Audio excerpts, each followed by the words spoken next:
เทศสิอยู่ดีกินดีมีแต่ความห่างนี้สังคมหยุดดีทำผักน้ำผ้ากาว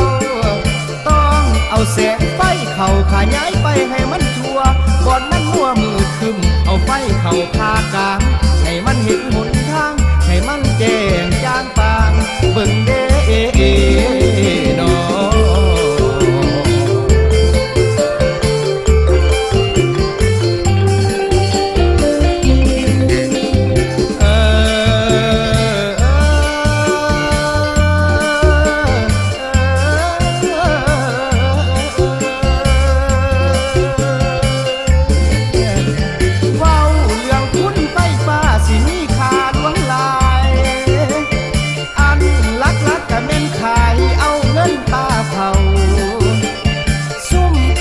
คอยมู่เจ้าให้พร้อมจิตพร้อมใจพร้อมกันประหยัดไป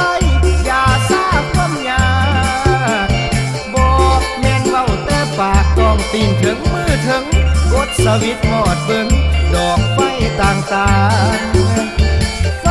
อยู่กองตารางสิในเฮือนในซ่านยามพวกเจ้าไปการให้พากันหมอดไว้ให้พากันเอาใจใส่ทั้งเตาลีดแค่ว่าแม่นเจ้าเสียปะกระเบื้องไปซื่อๆปลูกจิตสำนึกให้จือคนอยู่ในเฮือนให้มันถามมันเตือนว่าหมดไฟแล้วบ่ถอดปลั๊กเสียบแล้วละบ่โทรทัศน์ซีดีพัดลมเดตีทอดกาต้มน้ำเรื่องจังสีต้องย้ำต้องเว้ากี้เว้ากี้เพื่อว่าเป็นผลดีหลายอันหลายอย่างหลายอย่างสิหลายอันหลายอย่าง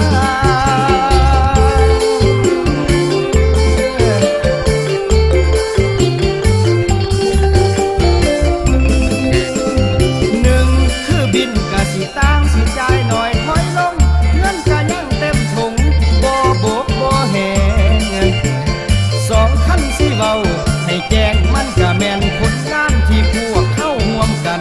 สร้างสาประเทศเฮาพร้อมพากันเฮ็ดที่ห่วมจิตห่วมใจประหยัดไฟได้หลายล้านขายไปเมืองนอกสามลำมีเรื่องมาบอกคือทั่วโลกาช่วยกันแก้ปัญหาภาวะโลกร้อนเกิดขึ้นทั่วทุกบอนย้อนสีมือคนมีหลายเหตุหลายผลมนุษย์คนน้ำใส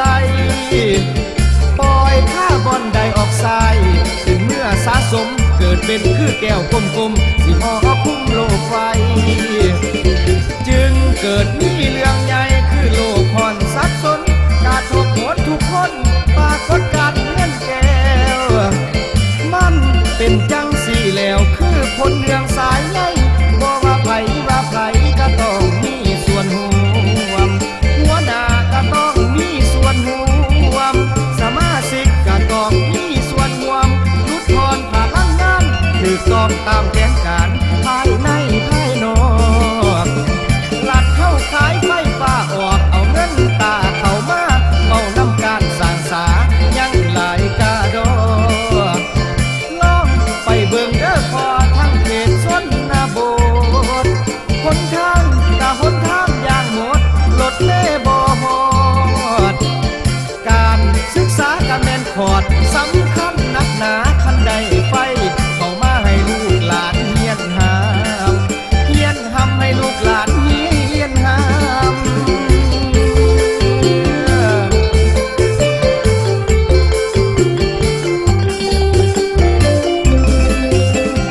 ยกประสิทธิภาพต่ำสีมือแห่งงานย่ามกลางคืนกะจักสานคันไฟฟ้า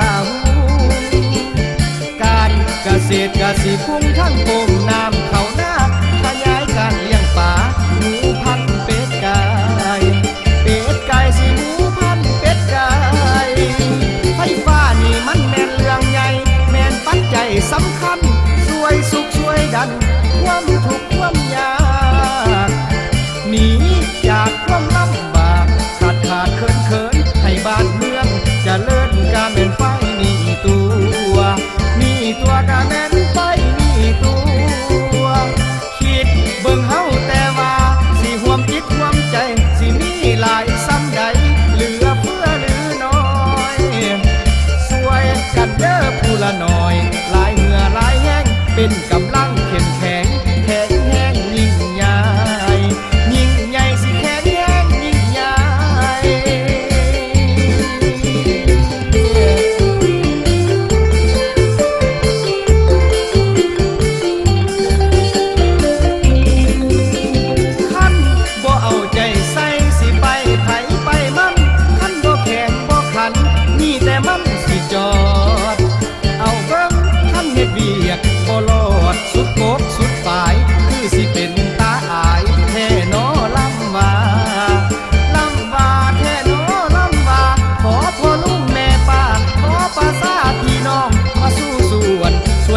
จังว่าเก่าพ่อคัน